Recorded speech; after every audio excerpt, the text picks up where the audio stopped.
Olá a todos, bem-vindos a mais um Como Estamos de Marxismo. Este é o 13º episódio e hoje vamos fazer uma crítica bíblica à teoria crítica. Nós estivemos a ver as 4 ideias base da teoria crítica nos 3 últimos episódios e hoje vamos entrar em cada uma dessas ideias e examiná-la à luz da Bíblia. Vamos continuar a seguir a estrutura deste livro, Como Estamos de Marxismo, que está à venda no link da descrição ou na bio, se estiverem a ver no Instagram. Vamos começar pela primeira ideia da teoria crítica e examiná-la então à luz da Bíblia. A primeira é o binário social. O binário social significa o quê? Significa que, como Marx sempre defendeu, a história resume-se a uma luta entre classes. De um lado, o grupo dos opressores e do outro lado, o grupo dos oprimidos. E para a teoria crítica, com essa gênese marxista, é exatamente assim. Toda a história, toda a realidade humana e social se resume à luta entre oprimidos e opressores, este binário. Vemos então que na teoria crítica e no marxismo, de onde a teoria crítica se origina, há uma preocupação profunda com os oprimidos. E a Bíblia? A Bíblia também. Do início ao fim da Bíblia, nós vemos um Deus preocupado e interventivo perante a injustiça. Isso começa logo nos primórdios da história do povo de Israel. Logo no início, enquanto Israel ainda nem era uma nação e o povo de Israel estava no Egito, havia a realidade da escravidão. O povo de Israel estava feito escravo nas mãos dos egípcios e oprimido pelos egípcios. E Deus, Ele teve misericórdia do povo de Israel e operou na história, interveio na história para libertar o povo. Depois vemos isso em toda a progressão bíblica da história do povo de Israel.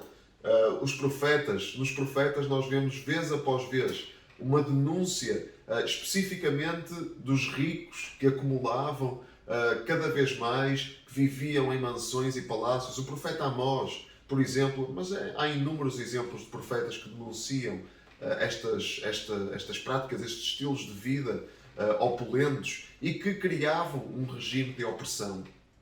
E este estilo de vida opulento que criava este regime de opressão era fortemente condenado pelo Deus de Israel.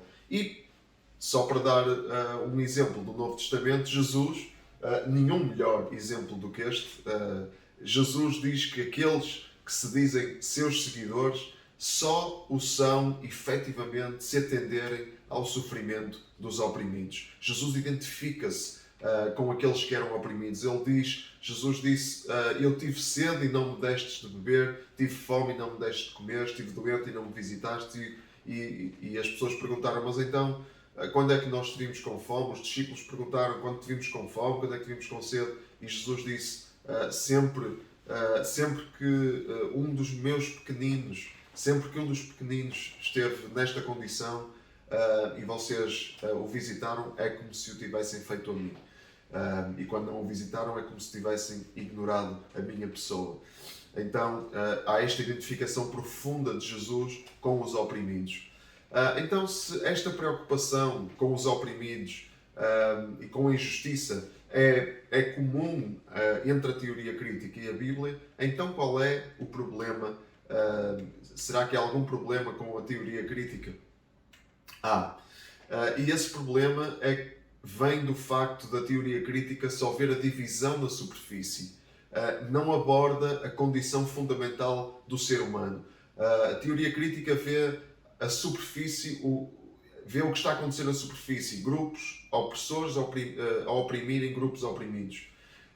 Mas há uma condição humana que é comum a todos e que a Bíblia vê. E essa condição é o pecado. Paulo, ele escreve citando o Velho Testamento, não há um justo, nenhum sequer, citando o Salmo, um dos Salmos. E então a teoria crítica não vê esta condição. A teoria crítica só vê grupos identitários, como nós já falámos. Um grupo opressor é inerentemente opressor, não pode deixar de ser opressor. Por exemplo, o grupo dos homens brancos não pode deixar de ser opressor. Faça o que fizer. E depois a superfície dos oprimidos. Uma mulher negra não pode deixar de ser oprimida, porque a sua identidade determina isso. Mas na Bíblia nós vemos, a sua identidade grupal determina isso, mas na Bíblia nós vemos, não há grupos bons e maus. Há pessoas, há indivíduos bons e maus, há indivíduos que estão no centro da vontade de Deus, que vivem para fazer a vontade de Deus, e há indivíduos que vivem para rejeitar a vontade de Deus. Então esta consciência é fundamental para a fé cristã, para a missão cristã. E terminamos percebendo como, enquanto cristãos, nós devemos abordar esta realidade. A primeira coisa que temos que fazer é reconhecer a existência de grupos vulneráveis e oprimidos. Existem. Não podemos dizer, não existe opressão no século XXI nas democracias ocidentais. Existe opressão, há grupos que são desfavorecidos realmente. Então há que reconhecer isso e não lutar contra o binário social ignorando esta realidade. Mas também é necessário abordar o pecado como condição comum a todas as pessoas. Entender que um homem branco pode ser oprimido, tem áreas da vida social em que é oprimido.